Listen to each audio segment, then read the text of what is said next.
The sport of off-road racing is full of incredible stories, wild characters, legends, and even villains. We cover it all on offroadracer.com, but there's only so much we can put down in an article. Sometimes we have to dig a little deeper, and that means sitting down with some of our industry's most influential characters and hitting record.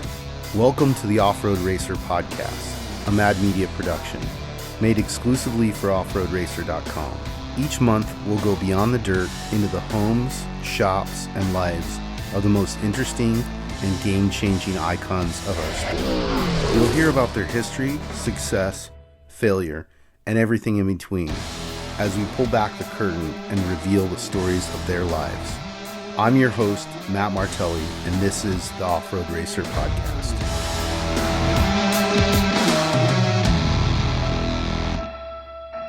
I'm Matt Martelli. This is the Off-Road Racer podcast, and I'm here with my fellow pixel warrior, John Tuba. What's up, John? How's it going, Matt? Dude, it's going really well, man. I'm stoked to see you. We're out here, Vegas to Reno. You just got done with some media meetings and some shooting at Tech and Contingency. It's a little warm, but it's not bad. Nothing I'm not used to, But yeah, it's been a long day out there, just shooting all the cars coming through Tech, cooking up all the cameras, kind of just doing all the things, saying hi to everyone, getting the conversations, and just being present and just getting things done out there. But yeah, definitely hot, and random text that I got today, just, hey, you want to go do a podcast with Matt? I was like, it's not really my thing. I like being behind the camera way more than being on the camera, but like, you know what? Sure. Sign me up, Kellyanne. Like, let's do this. Let's see what this is all about. Yeah, so. I'm the same way. It's funny because I was always the behind the camera guy, but as we transition into the role of being the promoter, I'm like, okay, I gotta be in the front of the camera guy, right? And my neck is made for a security guard, not really a TV personality, but it is what it is, right? Yeah. Do you miss being the camera guy? Well, I still get to shoot a lot. I mean, we're just the other day out on a shoot, so I pick up the camera occasionally, and I love it, man. It was funny because I was just talking to my brother. We were looking at some of the new different camera systems, and I'm like, I want to try that. I'd be curious, like the Black Magic system, how it functions, compared to Reds and so on and so forth. I mean, I've been doing this a long time. You got to remember, I just turned 50, and I picked up my first video film camera when I was like 13, right? And it was skateboarding, cinematography. It wasn't very good at the beginning, but you learn quick. And, I started doing photography at a young age too, and was involved in action sports. So I had a lot of mentoring, a lot of people around me that, showed me the way, right? Which was cool. How did you get started in all this? So yeah, same action sports, just growing up shooting skateboarding and stuff since junior high, and then that just, I ended up always just being the guy that with the camera, and then it can, with skateboarding, you learn your tricks, but if you don't have it on camera, like, is it cool? Doesn't mean anything. Yeah. So that just became such a thing with the action sports and growing up down in Parker and just hanging out with our friends. So that's kind of how that started. And then, watching my older brothers, they had their friends and they're making their videos. And, we used to watch my brother edit their videos of wakeboarding and stuff, and using 2 VCRs, using, record, stop, you just edit the whole thing with 2 VCRs, which, we were pretty low budget, so we didn't have much to work with. But that's kind of how that started, was just action sports, watching my brothers, wanting to be like my brothers. And then same with growing up in Parker, we grew up in the off-road world. That was literally, you come out of our house and it's the desert and there's Osborne Wash, so we grew up with that, and those things just kind of merged together and then took over my life. So, always just been a fan of racing, and just happened to have a camera, and then they just kind of slowly intertwined. Yeah, it's weird how it happens. For us, it was like, the transition from action sports to motorsports was on purpose, because we had done so much in action sports. It kind of hit the ceiling with what we were able to do there with the budgets that were allowed. And then, also grew up in off-road, and we're noticing, a lack of what we thought was high-level cinematography. I mean, there was stuff that existed, but it was pretty simple, and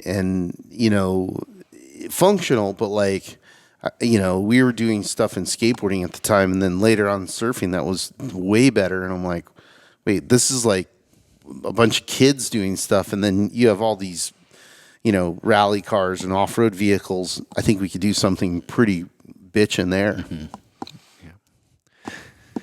Yeah, I mean, I remember just when I was getting started too. I reached out to you and Josh like in the early years. Like I was like, hey, like I don't really know what I'm doing out here. Like I know what I having fun shooting and the racing and stuff. But I was like, I want to start making things. Like I want to start making some DVDs. Back then were kind of still relevant.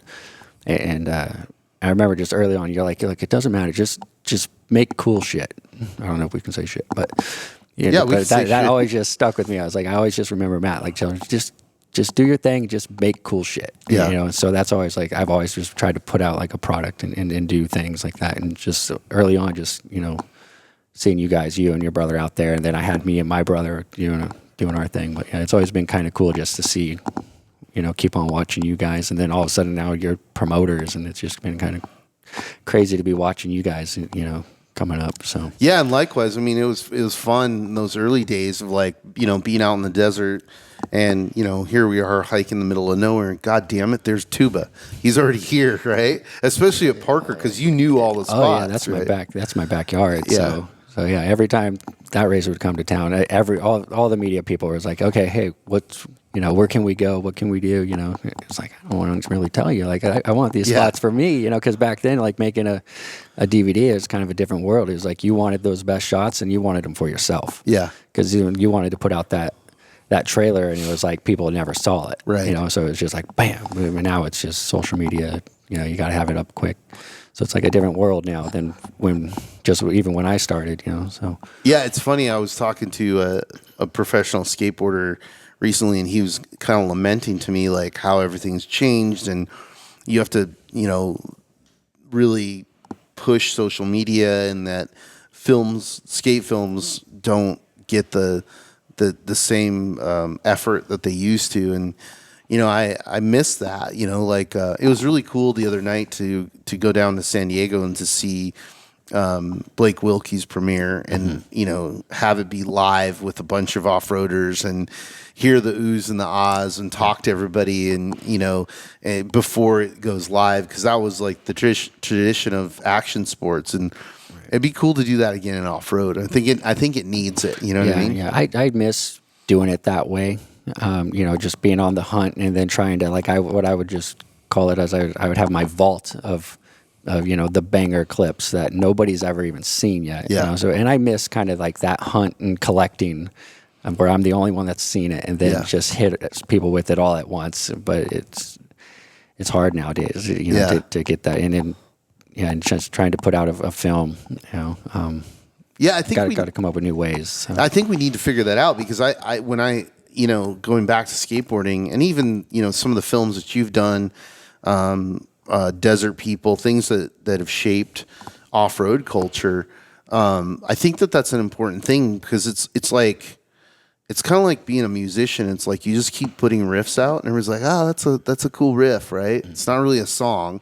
It's definitely not an album, right? Mm-hmm. And then when you look at music, and like, sure, songs are important, but like still, I feel like it's the body of the album of like, wow, this is 10 songs, 12 good songs, versus like, okay, cool, that guy did one hit, and 6 years later hasn't got another hit, and and so social media, the demand is very high, but I think it's time to get back to that format. It'd be fun, and just get everybody together, and celebrate what they've done that year. That was one cool thing, is like, a lot of the videos that you shot, you covered guys who weren't the top guys, and it was either something they did that was spectacular, a good shot, or even some wild crashes, right? Yeah. So it gave a lot of nobodies some limelight, good or bad, right? Yeah. Was that on purpose, or were you? No, I was just happy to work with anybody that wanted to work with me. Yeah. So I have a problem saying no. So I meet someone. I was like, yeah, I can do some stuff with you. And then early on when I was getting started, Voss was one of the first teams that, back when he was still pro truck, he was just like, hey, can you make us something? I was like, I probably can. But it would take me all year because shooting races, because at that time it was just me coming to the races. Right.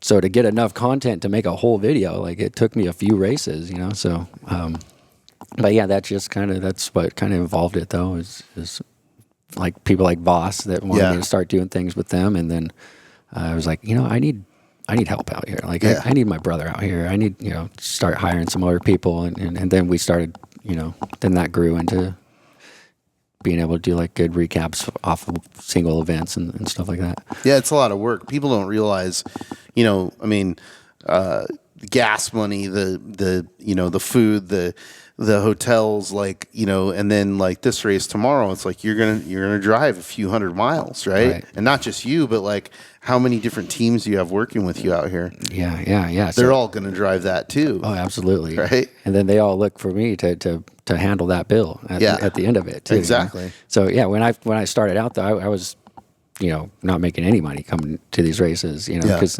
we'd come up and go home broke, but hey, we got to come check out a race. So it took a while to understand, like, like it can turn into like a business here. So yeah, it's funny. Like it's. I mean, be frank. It's like annoying to me that now kids show up and their expectation is right off the bat that they're deserving of getting paid. Yeah, there's a lot of people that come and go. Yeah. So and like typically those people don't hang because I think once they realize how much work you have to put in to build content around off-roading, they're like, whoa, right? Like we always get it because of our name and reputation as Mad Media. All these kids from Hollywood, hey, yeah, we want to work with you and blah, blah, blah. And then, 4 hours into it, they're like, when is the break? Right. And I'm like, there's no break. Yeah, I haven't ate today. Yeah. Like, I'm hungry right now. Like, it's so funny for me, too. Like, I don't know, I'm sure you've experienced this where you have guys that are younger than you and you're out working them and, you're like, okay, you need to drive right now because I need to sleep for a while. And, like, they're going to sleep at the wheel and you're like, come on, like, you haven't done anything yet. Oh, yeah, there's always the new guys that will hit us up and they want to come out to a race. And every now and then I do need some more help, so I'll take one of them on and go through it. And, yeah, by the end of the event, they're just like, I had no idea. Yeah. Like we're hungry. Like, we'll go, like, and I don't do it on purpose all the time, but there's times we just get so busy. Yeah. And we're we just, you don't get that break. Yeah. You got to go. And I think some people just see the fun of being out there shooting, but don't understand, like, okay, we'll get ready for 14 hours of it. And, we'll sleep when we can and, grab a snack here and there. But there's a lot of work if you want to stick around doing it, and you got to be able to put yourself through all that stuff. But you love it. Oh, I absolutely love it. I grew up in it. Like, I didn't care who Michael Jordan was. I had Ivan Stewart off-road.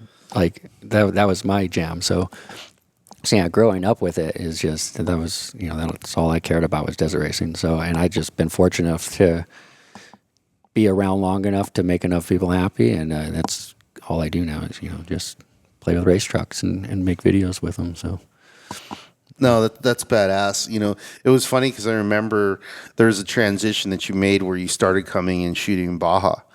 And, I was stoked because I was like, dude, we need more people, that are going to tell the visual story of off-roading and really put in the work. That's the thing is like, there's, the violence of the vehicle, and then there's the beauty of the environment.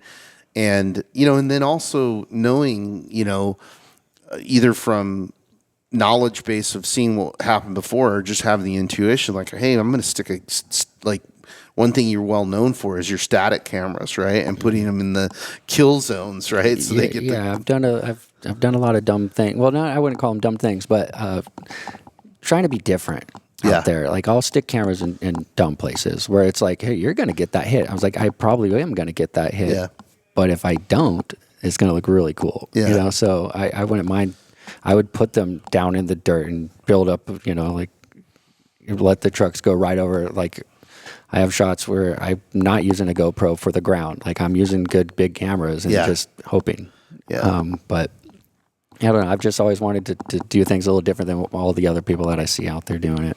Yeah, because I mean, look, everybody wants to, be comfortable and stand there and long lens it and, eat their sandwich and have some shade, but that's not where you get the bangers. No, You got to not go quite. You got to go dig and hike your ass out there and be there before the sun comes up. Yeah, that's the best part is being on the hunt. Yeah, it's I've kind of described it kind of like fishing, but way more adrenaline and action because you just go out there, you find your spots, you set up all your equipment, and you wait to see what you catch.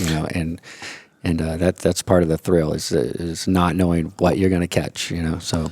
But then when you get that shot, when you get that shot and you're the only one that has that shot, like that's what always like drove me. Like the addicting part was getting that shot, being the only person that has that shot, and then presenting 100%. it to like showing the world. Like here, look what I've came across. Like look what I got to witness and be a part of, and so. No, I agree. I mean, I always tell the story of when we were filming Rally and we got a hold of basically the first HVXs that shot 120 frames per second. And we were at this rally test and I stood in a corner below the corner and there were these, 2-inch kind of gravel on the outside. And I knew it was going to spray me, but I was like, okay, I'm probably fine. Like it's all going to be projected that way. And, I got the shot and one of the guys from Subaru was there testing with us. And, that was the beauty of those cameras is they were the first ones where you had that instant playback. Even then, I think red cameras, you didn't have that playback. So, we looked at the shot and we're like, wow. And we showed it to the Subaru guy, and it was like a week later. He's like, "Do you want to do a commercial for Subaru?" I'm like, "Yes, I do." Right? Because that has a lot better budget than hiking down rally roads. But no, that's cool. I mean, like you said, you've always pushed and tried to have your own style. So Mitch, why is this bike so drippy? It's our 23 race bike. We can start up front, work our way to the back. Bones can tell you about the suspension. The rear shock is one of the most critical parts of the bike. Pegs with the titanium mounts. Kashima coating here. Anti-gravity lightweight battery. Young's modulus. Horse and a half. Works chassis lab. More tie than a space shuttle. Really? I might need that repeated. This thing slaps. Slaps. Oh, you should have told me that earlier. What's for, in doing this, has there been like a moment or like a race where you're just having a blast and you're like, dude, this is what I'm put here to do? Yeah, I mean, when you come across an area that you find and it's going to go off and then it starts going off, it's adrenaline and just, I can, oh man, where to go? Yeah, that's my favorite thing though, is just being out there and just knowing you're just getting these crazy shots that you get to share with the world. Yeah. Yeah. No, it's pretty cool. Has there been any, either film or shot that you've got that you're like, super proud of? I'd say probably the main shot that's probably gotten like the most attention from me is it's from Justin Lofton. And I had a buddy with me. It was his first time shooting, and we're at this whoop section, and it's got like a 45-degree turn, and we're hearing Lofton come, and he's just not lifting, and we're just like, we know it's coming. We're like, oh my god, like get ready, like, and sure enough, he just no lifted, and it's in 240 frames, and you just see the tires just flexing and then shooting the rocks out, and it's just that's probably the most wild shot and that's gotten the most attention is that one of Lofton through the whoops at 240. Yeah. So the tire deflection that we're able to capture now with the high speed cameras, like it's bonkers. Yeah. Like you see it. I mean, and that was one of the things too that drove us is like, both in rally and in off road is going and being out on course and seeing these these incredible moments of being like, dude, if we can show this to people, like everybody's going to come and want to see this, right? Right. Yeah. Yeah. Everyone always comments like, "Oh, he's got a flat tire or something." It's like, no, like that's just, you're seeing it slowed down, but you're just seeing how violent this is, like what those tires actually go through. Like it's gnarly that how much you see that tire flex and then shoot. And Yeah. Then, it's just like, It's interesting though too, and like how images define our culture, and a lot of the shots that you've taken, I have like very clear visual memory of like, obviously the Parker jump, right? That soft jump that's super sketchy and you never fly right over it, right? Yeah. And, I'm trying to think of what else. Silt beds for sure. What other spots, that you're just like, okay, this is definitely the Casey folks named them the bunny jumps. Oh, yeah. Back in the day, that whole section through Parker, it's usually during qualifying, and that spot always just goes off. Like that used to like be like my favorite day of the year was Parker qualifying, because you had the who's who there, and they were going to just go 100%, and they had to go over those jumps, and it was just like who's gonna send it the biggest. Like you knew you're in for a day of getting great stuff all day long. Those are tricky, because if the truck starts shifting on one of the first ones, then you're and they're always different because part of them are sand dunes, right. So the sand shifts and it hits different. So each year, it's like what's it going to be like for these racers, and they got to figure out quick. So yeah, that's why it causes a lot of chaos, because it's always different. It's not it's not the same jump. It's there, but it's going to hit you different each year. Yeah, Ojos Negros was always one too, and now it's pretty rolled over, right? Like yeah, so it's a speed zone now. Yeah. So you got to go a sucks. little further down. What's crazy is it's, even though it's a speed zone, it's still covered with fans on both sides. Yeah, it's not it's a 25 mile an hour jump, but there's still just fans just waiting. yeah. Well, that jump that's further down, that you another come couple up, miles. Yeah, you come up out of the wash. That one's usually pretty spectacular. But yeah, it's funny because I have this skateboard mentality of like looking at spots and like it's like a skate spot. I'm like, ooh, this is gonna be good. Shit's gonna go down here, right? And and then I'm making notes and going back to those spots and trying to catch them, and then factoring in time of day and all that kind of stuff. So it's cool. You shoot a lot with drones now. Is that kind of your favorite thing now, or it is? I did for a lot of years. It was like 7 or 8 years. Every race, I was the guy in the helicopter hanging out, and that helped me big time. Obviously, it's like, oh, this guy's got a helicopter. We can get footage from a helicopter. Yeah, so that helped grow my name. But man, I just had so many close calls and dangerous times, especially in the R44s, and then being married and having kids now. It's like I probably need to be around. Yeah. So I got to start. There's only so many close calls I can take. So that's when I decided to I'm hanging in the towel. Like I'm retired from going up in choppers. Like I loved it. It's a love-hate relationship there. Totally get it. When you're in the moment, like it's a blast. Like when you feel like you can kick the roof of a trophy truck when you're doing 80, 100, it's wild and it's cool. But that fun ends really quick up there when you start hearing different noises, or the pilot asks you, "What's that noise?" And it's like, I'm the cameraman, dude. Don't ask me what that noise is. Like, what's been your sketchiest moment in a helicopter? So I flew with, I don't want to call him out. His name was Ned. Okay. And when I found Ned, he was at the airport and his belt buckle said Ned. And that's how I knew that was my pilot for the day. And the thing with a lot of these pilots is a lot of them want to give you the best flight you've ever had. Sure. And a lot of them fly above their means, like over their ability. Yes, over their abilities. So this was Ned. He was his first time. My regular pilot had something come up, and it was day of, and I already had this lined up. So I was stuck with Ned. If I wanted to get my job done, I was stuck with Ned. So yeah, he just started. We're chasing trucks, and he's saying like in their roost, like we're hitting. Chasing, I was a great shot, but all of a sudden we're getting hit with rocks, right? Yeah. Which is not conducive. No, you don't want to get hit with propeller. rocks with your propellers. Yeah. So like I got hit with a rock, right? It hit me and bounced in my lap, and I picked it up and I like showed it to the pilot. And he's like, "Are you serious?" I'm just like, "I don't carry rocks with me." Like, yeah, this is. We probably need to not, go right here. And same pilot. So we're backtracking now, looking for our next guy that we need to get.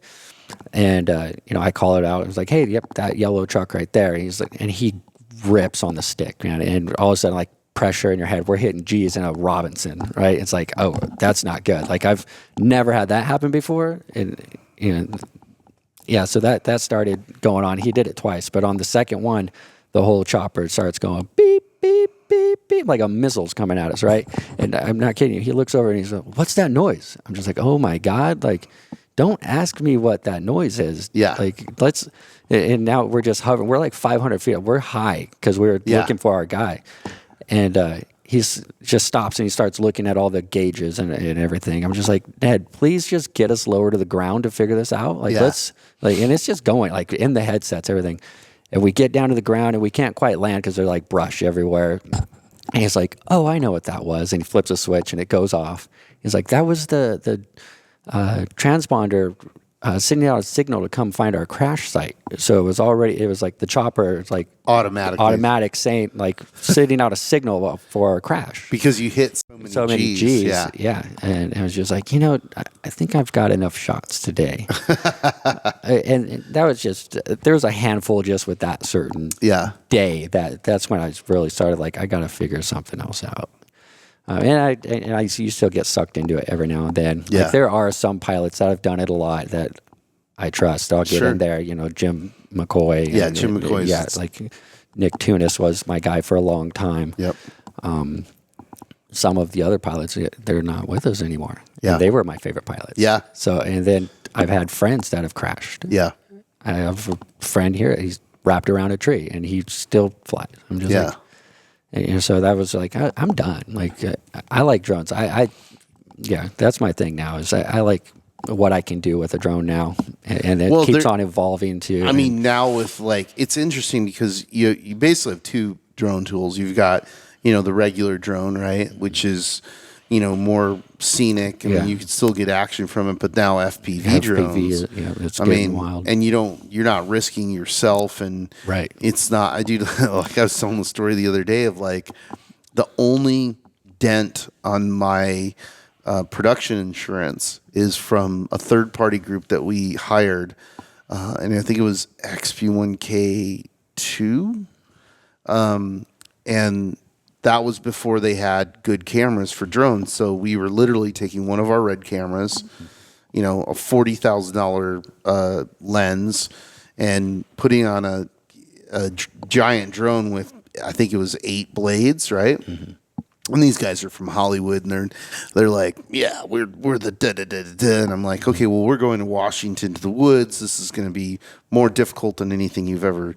"Oh, we got this," and, like, typical LA thing. And so they crashed the drone with my red on it, right? And so it destroyed the lens, the drone, and the camera.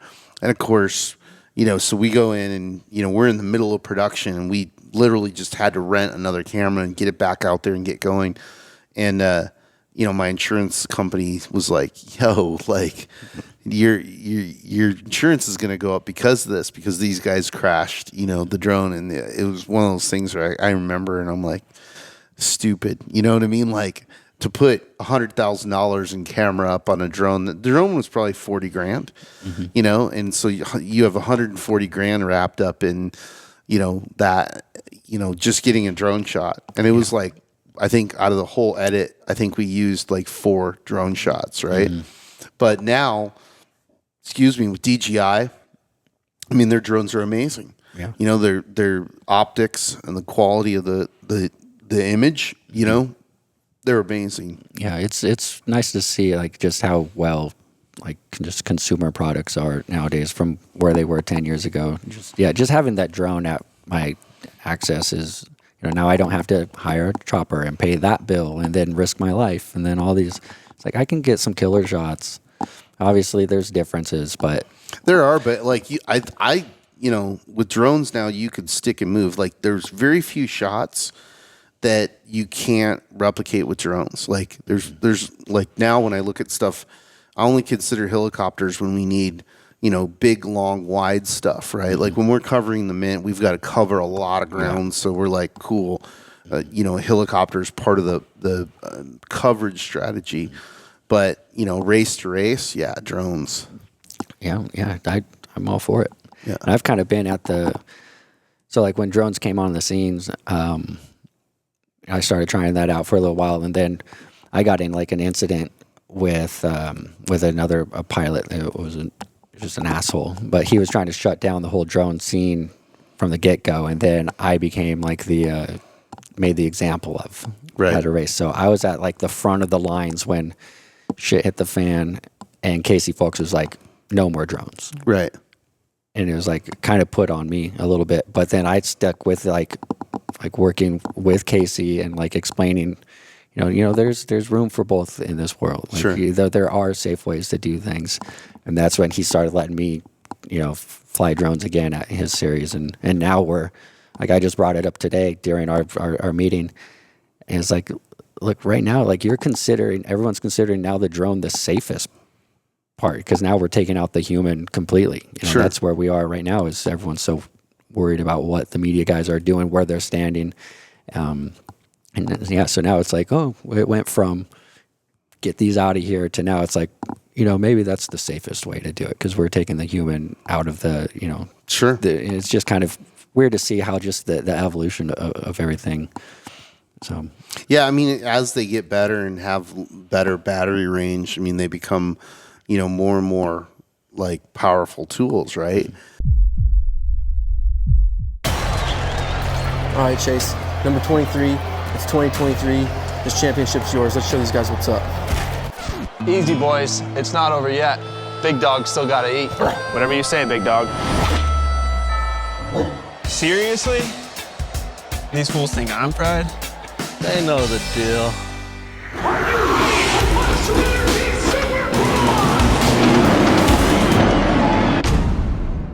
So it's interesting. I mean, GoPro's the same thing. Like, we started doing POV cameras, and in the beginning, POV camera setup was like, I think we paid $8,000 for our first one, and it was a deck that you had to put in the car, in a Pelican case that we had to put fans on so it wouldn't overheat, and then the optics were a lipstick camera that then we'd suction cup mount. I mean, it was major.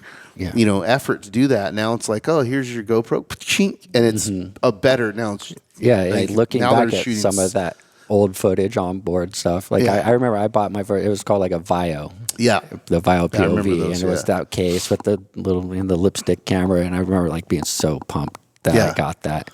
And looking back, and it's like, it looks terrible. It looks terrible. It's so bad.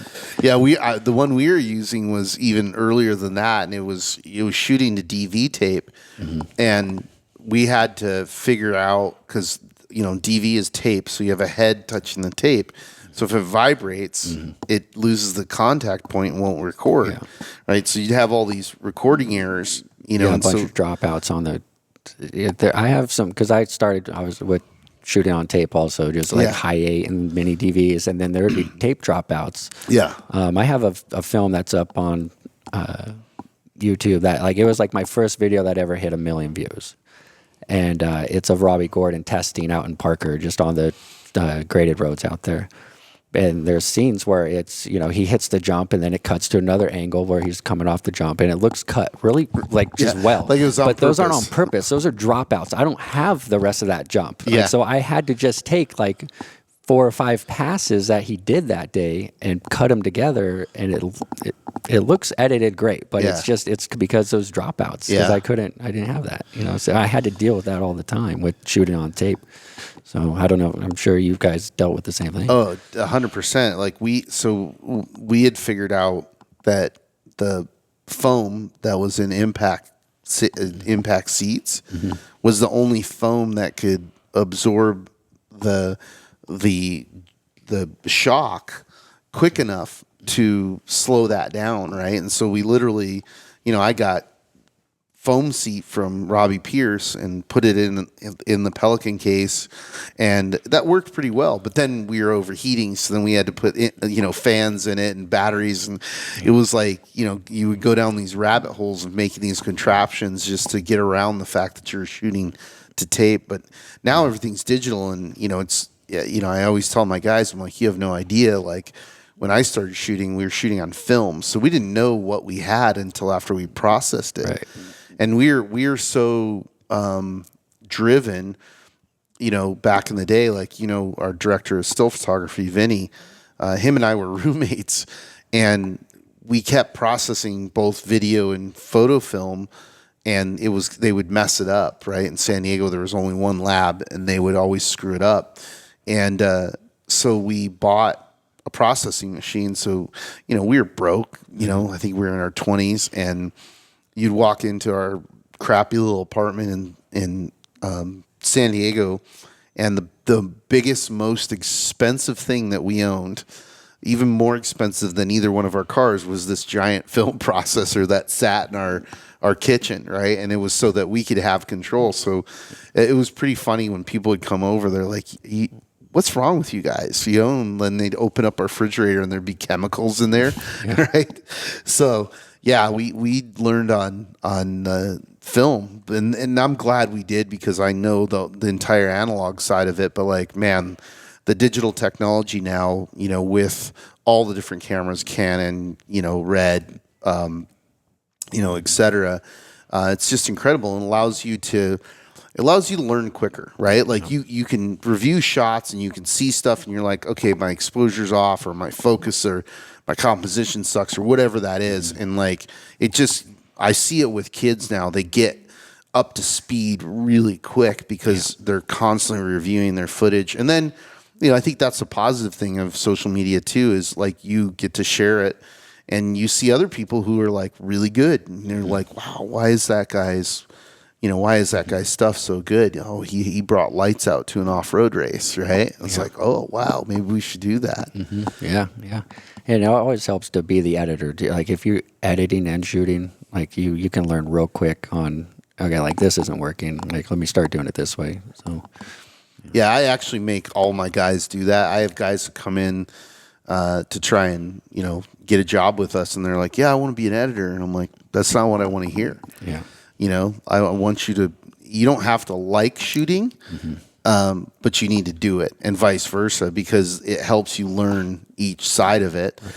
And I just remember being in this position in certain film projects where, we had people filming, right? And they were just spraying the bowl, right? Yeah. And then you come back and you have all this footage to sift through, and it's not very good, because they just went for mass coverage rather than thinking about the shot and setting up the composition. Yeah. When you're the editor, you know what you don't want to go through. Well, that's it, right? Because you're getting punished as the editor if you shoot a bunch of bullshit. Yeah. So like I've even, for a long time, and my brother stopped me from it. Like, I was doing it as a habit. I think back in the skate days, we would put hand signals in front of the camera to let the editor know, like, that was a banger, right?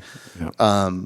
But once we started really going digital and we could see the clips, I would just delete clips. I'd be like, yeah, that one sucked, delete it, and we'd come back, and I'd have 8 clips in my camera, and my brother's like, where's the rest of the footage you shot? And I'm like, I didn't like them. You don't need it. And he's like, stop doing that, and I'm like, I didn't like them. So yeah, I've always, with off-road racing, I keep everything. Yeah. And I catalog everything. And that's actually paying off pretty well for me now. Because now I've started the YouTube thing. Is like revitalized like everything for me. It's making it like fun again. I mean, it's always been fun, but it's just like, it's a new world. And I've been lucky enough to, since I started back in 2007 with like shooting multiple races instead of just Parker. I've always shot Parker, but so 2007 and on, I've got just hard drives, and everything is labeled race number, race mile, how good it is. Yeah. And so I've got that system that I can take any race team that's raced and plug in their number, and all the clips, and plug those in. And then just making YouTube content, though, it's nice. I just have this ginormous library that I can pull from quick and just put that up on the internet. And there's people are just eating it up. It doesn't even matter if it's like years old now. Like people just want to watch it on YouTube. Yeah, I've really enjoyed that. I think it's really cool because, you know, the era before us, you know, there was a lot of good content that mainly went to television, but it's not digital. Like I was just talking to one of the production groups that did a lot of content, and, you know, they're trying to sell me all that stuff. And I want to buy it, but it's not going to make money. You know what I mean? So, but it's like there's probably 2 decades in off-road that's not digital, maybe even more, right? And even with the magazines, like there were a lot of really cool magazines that never went digital. So like it got, you know, the photography and editorial got created for like Dirt Sports, right? It's gone. Yeah. Right. So that company's gone. Nobody kept that content. It doesn't exist anymore. And that to me is a crime, because I think that, you know, as kids come in, that stuff, they should be able to reference it. You know, and not just be like, oh, I just showed up and there's trophy trucks and razors and this is how everything works. And like, I love the history of our culture. And, you know, I was just, you know, looking at like a lot of archival stuff from Parker recently. And man, you know, there's some badass stuff that, you know, isn't on the internet right now that I hope to get on the internet. Yeah, definitely. Yeah, Parker always delivers for good content. Yeah. Yeah, there's so many good places to shoot, and it's got it all. You know, the scenic stuff, the crazy jumps, the high speed roads. You know, there's some good jumps. I'm gonna have to take you around and show you some. I'm things. game, man. Yeah, I'm game. I mean, I know the area pretty well, but I'm also game. I'm one of those people who like, I don't think I'm the smartest person in the room, right? And so that's taught me to listen and learn, and I enjoy that. I enjoy that process of like, you know, people going, hey, have you seen this? And you're like, oh no, shit, I didn't see that. I drove right by it, or I didn't know this area, right? So that learning process I still love. Yeah. I mean, I always still feel like I'm like the youngest one too. I'm getting older now, but I still always feel like everyone's older than me. Like all these racers that I'm like working with, like they're like kids almost, but I still just, for some reason, I just feel like they're just older than me. I don't know, like just mentally, like I'm still just a kid out here. Yeah. You know, so. Well, I think that's because you're, you know, like the other thing too is you weren't schooled at all in creative, right? No, I just kind of, you know. And in watching you, you know, like you're a fantastic illustrator, right? I've seen you carve lots of tikis, right? Like, you know, obviously great cinematographer and editor, like, you know, so to me, like I was schooled in creative, so I was like more of like, hey, you should do this, right? And you don't have to do it in one discipline. Right. You can be just creative everywhere, right? And that was one of the reasons actually why I started Mad Media, was that, you know, I got to the point of being an art director, and I'm creating messaging and content and handing it to the TV guy and he's fucking it up. Right. And I'm handing it to the web guy and they're screwing it up, and so on and so forth. And I'm like, I wanted to have control over it. So I started learning all those other disciplines. And even to this day, I really enjoy, you know, I was screwing around with, you know, making beats the other day. My brother's actually, before I roped him into all this, he was an engineer, right? So he knows that world, and he's just like laughing at what I'm doing. But I'm like, I dig it. You know what I mean? No, I went through that for a little bit too. Like I bought all the software for just making my own music because I just wanted to cut out the dealing with licensing music. So I was just like, I had a buddy who's a DJ, and he had a lot of the stuff already, and he made a few tracks for me way back when. But I was just like, I'll figure this out. Yeah, you know, I've always kind of had that. I'll figure it out. Right. You know? And so I was making my own music for a little bit, for a few, like some of the earlier DVD projects, like some of the tracks on there, like I just made digitally on computer, and it worked. But then I just, you know, I get busy. So yeah. It wasn't my jam, you know. I wasn't. Well, it's funny because we were talking about this the other day. Music licensing, you know, now there's ways to do it like digitally, and now that they have SoundScan, there's a lot like everything's kind of connected, right? It's easier now for, well, at least on what the projects that I've done. But yeah, I remember early on, like if I wanted a good song, like I had to look up and find out, you know, like who owns the rights and who owns this and that. And there's, you know, it's a whole longer process. And you're only going to get it if you're lucky. Yeah, you didn't know, like you could have like a pretty big song and it was like, yeah, we'll write something up, no problem. And then it's like same style, it's like impossible. They'll just tell you it's impossible. You're not even going to get this song. No, I've been fortunate that we've worked on projects with major budgets, right? Mm-hmm. And major budgets for licensing, and even in those, like I remember. We licensed Ace of Spades from Motorhead, right? Mm-hmm. For a project we did with Ken Block. And, it was 30 grand, right? And I'm like, okay, that seems excessive, right? But the reason is that it's not Lemmy and Motorhead that are just getting paid. No, and there's two sides. Yeah, and there's publishing, but it was this whole litany of the people in the music industry. Mm-hmm. And it sucks because, we paid the money and it was a 3-year license, right? Mm-hmm. So then to the day, I get hey, you want to renew this license? And I'm like, we're not even working with that client anymore, right? Yeah. So then it was actually on the Monster channel. So I reach out to Monster. I'm like, hey, do you guys want to keep this clip up? And they're like, what do you mean? Of course we do. Mm-hmm. Like, well, we got to relicense this track. And they're like, well, yeah, find out what it costs. We'll pay for it, blah, blah. So I go back to the guy and I'm thinking, well, I paid you 30 grand, so probably 5 grand. Right. And that'll get us another 5 years? Yeah. No, that's 50 grand, right? Because now he knows I got you over a barrel. Mm-hmm. Either you take that down, it's done. Yeah. Right? And I was like, are you serious? And he's like, yep, this is how this works. And I'm like, okay, we're taking it down. We took it down. And then do you remember, like, surely you grew up watching skateboard videos, and they have Led Zeppelin. Oh, yeah.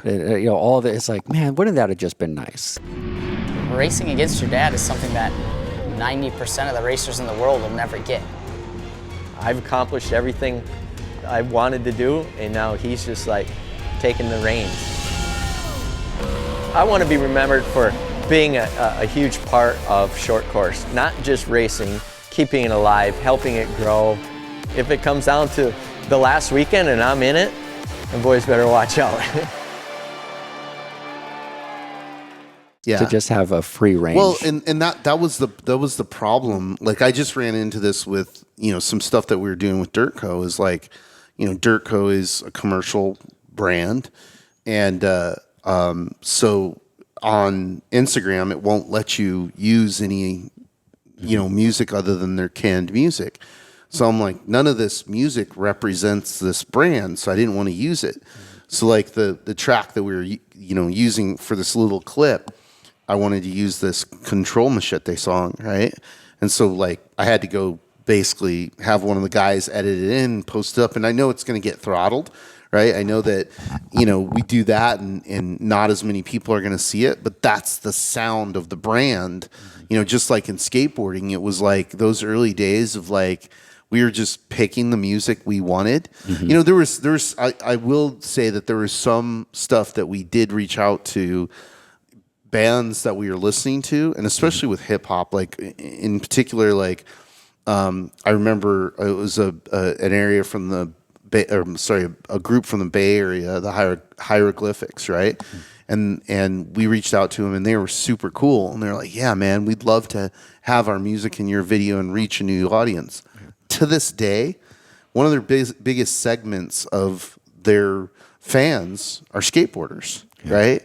And it's because their music was in those videos, right? Mm-hmm. So I don't know. Like occasionally you can align with an independent label or whatever, but I agree with you. Like I wish I could just be like, yeah, we're going to use a Sabbath song for this. Yeah. There's some of those, like some of the most popular skateboard videos from back in the day. It's like nowadays they would have been like a multi-million-dollar soundtrack that they just had. Like, well, we did a ton of work for Osiris, and Tony Mag was one of the guys who founded H Street, and they had an epic series of videos that they put out, and it had all that stuff in it. And so we're like, hey, we're going to reissue this stuff without the same music. And we were like, okay, that's not going to that's not going to work. And so it just killed the whole project, because you were talking about probably millions of dollars, because there was Led Zeppelin, you know, Sabbath tracks. Then I think there was one Beatles track in that, and then a lot of other music of the day, you know, like the hieroglyphics and, you know, other hip hop that was becoming popular. And that, you know, that created that genre, you know? Yeah. That's so when I started like teaching myself to edit, that started with my buddy had an Apple, the whole setup for doing it. And I was like, oh, I'm going to come over and we're just going to start, you know, just importing footage and just start. And like that went on like one day. And then the next day I was like, hey, can we start editing something? He was like, you know, not available. I was like, ah. So I went and bought my own computer and then started, you know, making my own videos. But then it was free range. I wasn't trying to make it to sell or anything. I was just like a kid wanting to figure it out and make cool videos for my friends to watch and have a laugh. But still, it was just like we're using any music we wanted. But it was fun, like just learning to edit to like those cool songs that you like. And that's kind of what I did for a little while. And then, you know, then the desert stuff started becoming a little more serious. And it's like, all right, I got to figure out, you know, licensing real songs. But now it's great having just like those random websites that you just kind of takes a lot of the work out of it. Yeah, it's not as cool music, but you know. It sucks. It's like one of those things. Like I've dealt with it in a lot of different ways, and like we use, you know, pretty much mostly canned music, you know, that's pre-cleared, and we pay a pretty big license fee every year to you know, a couple groups. And you know, same thing, the people that when we give them costs, it costs this much money, they're like, whoa. And I'm like, yeah, but you know what's not going to happen? You're not going to get sued. Your company is not going to get sued by, you know, whoever made that music, that piece of music. And I don't think a lot of people and brands understand how real that is. You know, I dealt with it with Monster. It was a really funny story. Well, not for Monster, but and we didn't actually film it, but they did a snowboard contest, and there was a DJ at the snowboard contest. He was playing music, and he just happened to be playing Beastie Boys. The background. In the music, background, right? And it is barely there, right? Isn't that the worst? And so, you know, whatever, this clip goes up on their social media and blah, blah, and it just the shitstorm it created. And, you know, they battled for years on the usage on it, and they lost, you know, as you will with pretty much every case where you're redistributing music and you're a commercial entity. And, you know, they paid a shit ton of music, and it was just crazy. It was like, okay, you know. Yeah. Luckily for me right now, the most popular thing that's going on with my YouTube page and what I'm doing, people want no music. Yeah. People just want that engine sound, which I get it. I love the engine. I've always tried to do a mix of both, you know, but people just, you know, they demand raw footage, no music. I'm just like, great. Save me the hassle. Like, I'm good. Like, that's what you guys want to see. I'll put some stuff out like that. And those do take off. Yeah. And those do great. Yeah, that's awesome. I mean, there's nothing like a V8, you know, and especially straight pipe like what we have here. But it's also like this thing where, like, you know, when you see what's going down, you know, you have this impression, like you feel it, you feel the energy in your chest, and then you go away and then you look at that clip and you were there, you were in the moment. And so you know that the kinetic energy that was transferred in that moment, and then you're trying to get that across on film. And that's difficult, you know, even with the sound of it, you're like, wait, this needs to be like a death metal track, because that's what it felt like. You know, you're like, holy shit, look at what's happening in front of me. It's crazy, right? You know, and then you see the clip and you're trying to portray that to everybody else, and that kinetic energy doesn't get transferred.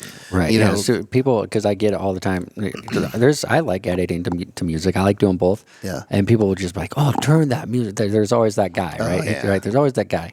But it's like, you got to understand, like, half of these shots don't have audio. Right. You know, none of the drone stuff has audio. There's slow-mo shots you want to see. There's no audio. Like, trying to edit a video without the music and make it good is hard. Yeah. Like, that's part of they just want to see the raw footage. But, yeah, it's definitely trying to explain, like some the teams will be like, oh, I think it's easier. Just don't even put a song. It's like, well, to make it good, Yeah. to make it still, keep the audience engaged and everything. It's difficult. If you want to understand how important audio is to film, right? And like when I was going through film school, or one of the film classes, we had to do this exercise, like watch The Shining with the volume turned down. It's really boring. Right. Right. I'm sure it would. Then be. you turn on the volume and you listen to the the music score and everything, and you're like, oh, holy crap, that's crazy, right? So audio is so important. It really is. Yeah. So doing these like raw videos, like, because I do a lot of drone stuff, so now I have to pull that audio from either the in-car or just the ground cams, and then we got to, you got to match that up like to a T, or else it just looks terrible. Right. So it's a lot more time consuming to make the no music videos work and be good. I know. It's like we need silent drones with mics on them so that they can. Wouldn't that be great? Yeah, yeah. I'm sure it's doable. And the people out there, the viewers, they want to know, why don't we have that? Yeah. Like, in the same way, like helicopter footage. It's like, can you turn off the helicopter? I was like, well, no. I mean, you can, but now we're going to need some music or something, So Yep. it's like, I can't. It's hard to make the internet happy. Oh, you can't do that. No. It'll make you insane. Yeah, I do a good job at replying, though. Yeah. Yeah. I'm always. Are you that guy? I'm nice. Yeah. I'm a nice smartass. See, I had to put it away. We had a particular incident where, we fucked up, and one year with the way that we handled the bikes, and they got their race cut short, right? And so I literally called every one of them and said, hey, we fucked up. We'll give you your money back, or at least half of it. And nobody took me up on that. And they're like, hey, we get it. We're sorry. Thank you for calling us. We're going to race with you. It is what it is. Whatever. Don't worry about it, right? But there was this one guy online, and he got in Race Desert. He was getting on different social media accounts, and he was just lambasting us, right? Mm-hmm. And so, like, from the promoter side, you go through this war, and like, you got to be careful because it's very psychologically draining and emotional, right? Because you're taking all the money you have, at least all the money we have, and you're risking it. Every year I have my jiu-jitsu instructor, who was our money manager before we decided to be promoters, and he would show me a spreadsheet of like, here it is. If you would have listened to me and invested into real estate, here's where you would be. But then he asked me for VIP tickets. So I'm like, whatever, dude, right? So you're coming through, doing all this work, risking all this stuff, and you're cooked. And then you have people on the internet just, lambasting you. Mm-hmm. And so this one guy, and this guy was just spooling up other people. And so I go, I look at the guy's profile, lives in El Cajon. I'm like, who is this guy? I cross-reference his name. Did he race with us? No, he didn't race with us. So then I start searching his name and other races. I'm like, this guy must be like a major bike guy, right? And, I'm like, who is this guy? And he just continues, right? And so finally I DM the guy, and I'm like, hey, dude, like, you haven't raced with us. The best I can tell, you haven't raced at all. So, shut the fuck up, right? And and then it kind of goes silent, right? And so then I'm like, huh, and another friend of mine more or less figured out who the dude was, and he's like, yeah, we know who the guy is. He doesn't race. He doesn't even ride bikes, right? He's just a troll, right? Mm-hmm. And lives in an apartment in El Cajon, and just as an internet troll, right? And after me going through this like weird emotional thing, now I'm just like, whatever, dude. Talk whatever you want.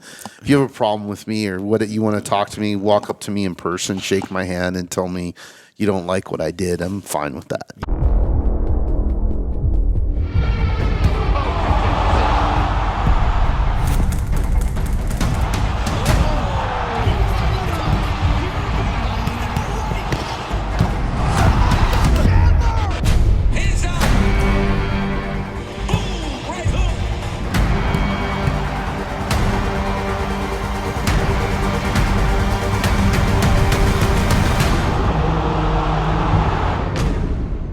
we just dealt with this. When I say we, like there's like a little core group of media guys that just we all kind of started around the same time, that 2006, 2007. Yeah.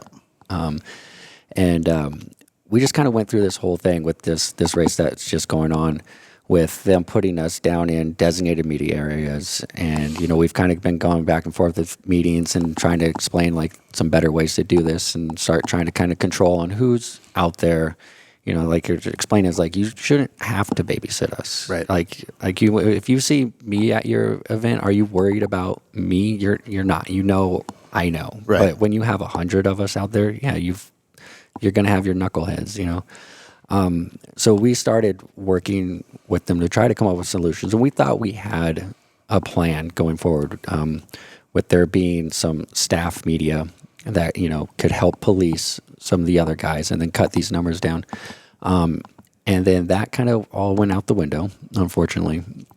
But they did cut down to who, how many credentials were given out, finally. But there was a guy on the internet who just blew this out of, I don't know where he got his information, but it's so wrong. But he just went like full caps, like on a promoter's page, like, hey, calling us out, like, hey, all the media, these are the media Nazis that are, making it so you can't get credentials. They want to keep you out, your competition out. And they like tag me and all the guys. And like, this is the panel of people that are ruining the sport. And then he's like, he gets on into it's our First Amendment right to be out in the desert and shooting pictures to everyone. I'm just like, wow, this guy just went so far, off the rails. Like he's nowhere near the accurate info of what me and this panel did. Like I'll leave out, and I left out some parts. What we ended up doing is we got these these designated media areas. We put out like 15 of them, like where we would like to go. And they came back with, okay, we got 4 volunteers. You got 4 of them available. It's like, 4 spots in a 500-mile race. That's terrible. Not good. That's terrible. Not doable. So it got put on us. If you guys want more, you got to go find some volunteers. And without much information, like where are these volunteers allowed to go? When do they have to be there? When do they have to get there? Fast. But volunteers with less experience than you to watch you. Oh, that's it. Yes. Jason Voss messaged me on that. And he's like, so let me get this right. You're going to have a volunteer out there that has, essentially 0 experience in off-road, babysitting you, who this is your 17th race at this exact event. I was like, yeah, that makes sense. Yeah. But this guy was just ripping on. He was so stuck on our First Amendment. And I was taking away his First Amendment because he had a buddy that got denied credentials. Sure. But he just blasted us on the internet of like, these are the guys and this is the reason. It's like, no, like we're paying. They're not volunteers anymore. We ended up just putting together a budget, and we hired guys to come out to open up more spots for us. That's what we did. Like that's what our panel did. So we opened up more spots, and we're dealing with, we're taking this on the best we can. And this guy's just ripping us. And it's just like, dude, I was like, and I was kind of proud of myself. I was nice to him because it wasn't on my page. I'm representing somebody else's page. So I stayed nice, but it was 120 comments just on this one guy. It didn't matter how many people told him, like, no, you got your info wrong. He was just like, my amendment, you don't take these things away. I was like, I'm not taking them away. Yeah, well, it's just I crazy. can clarify that, right? In an event, especially like the events we do, is not your right at all. You are a guest, right? And the risk isn't on you; it's on us, right? Show me your insurance. You don't have any, do you? Right? So that's the thing. I think people, don't get is that, there is a risk, in doing what we could do. I mean, you've had close calls. I've had close calls. We were talking about helicopters. Like I get showered in a helicopter. We're following Garen Cadiente, and he went diving in. GNR. Yeah, he went diving into a hole and stayed in the gas, and it, like we were too close to him, and we just got completely roosted. And the worst part of it was that the helicopter pilot, he was doing the right thing, but he went back, and I was on a harness hanging out the side of it, so I went down, right, and then backwards, right, and when basically it's like a whip, so I started coming back, and the only thing that kept me from going up into the rotors was, basically I was able to get one hand on the side of the helicopter, right, to stop me from going back into the rotors. Yeah, that was at Prim, and that was a oh shit moment. But but other close calls, and what we do, it is dangerous, right? Yeah. But like, through experience, you know where to stand, and you know where to be, and you just like, the case in point is you put cameras in places where you're like, I'm not standing there, but I'll put a camera there. And I don't think, I think that, in the group of guys you're talking about, Zendrowski, Bink, you guys know what you're doing. Right. You know what I mean? I can tell you when you guys at our races, I'm not worried about you. Right. I'm worried about the other squirrels who are coming in, and I think, I think the best thing to do would be more of a vetting process. Yeah, absolutely. And then maybe even like I don't know what to call it, like a buddy system. Like, right, cool. Because I don't, what we've talked about is like, we don't want to shut it down. Like anybody that wants to try to start getting involved, like we got to kind of figure that out. But I think it needs to be more along the lines of like, you got to team up with something. Like you've got to be babies. Like you've got to earn it, but you can't just go out and just do your thing anymore. Yeah. There's too much at risk. And, it's funny because, I was talking to Art about that, about, the process in which he, came up and started shooting photos, right? Yeah, with trackside. Yeah, with trackside. Way back when. Yeah. And that was, hey, you're on his hip in the beginning, and then, you have enough knowledge to go to your own spots and make your own decisions, but it's going to take a while, right? Yeah. So, do you remember your closest call? I remember a few of them. Yeah. Which one are you talking about? It's just in general. Do you have one that stands out that you're like, I remember that one? Yeah, we were in Baja, and we were at Borrego, and every truck was kind of taking the same line, right? So I set up on the inside, and Tavo came over, and Tavo, instead of taking the same line that everybody took, he there's like that little lip that goes up the hill. He came up there and like he launched, and I just remember like the whole thing was like slow motion, right? And luckily I was filming on an HVX, so it wasn't a big heavy camera, right? But I was on sticks and everything. Yeah. And I just remember like basically jumping out of the way and like pulling the camera, and the bottom of the tripod, I had a light tripod. The truck hit it, right? And yeah, I didn't shoot on the inside of Borrego after that. Right. Yeah. I was just talking to a guy about that the other day. I was like, part of the experience is knowing when Tavo's coming. Yes. When Gordon, Lettner. Yeah. There's a handful of guys. It's like, you back up a little bit. You be ready. Yeah, and I, speaking truthfully, there's also a huge talent disparity, because like after the top guys coming through, we're like out of there. Yeah. You know what I mean? We're going to be way over here because we know the rest of the guys in the field are going to blow corners. Yes. Yeah. I was just telling a guy, because this is a hot topic right now in our sport. And I was just telling him the best drivers in our sport are nuts, and they're out of control. Yeah. But we love it, right? Yeah. So, back to like closest calls. So mine isn't actually getting like almost hit by the truck, but almost by his tire. That's the closest one, and it had half an A-arm still attached to it, just and that thing was booking. Yeah. So I don't know if you're familiar back with the Youth Theory truck when he came into that G out at 100 and just boom, just violently grenaded the front end.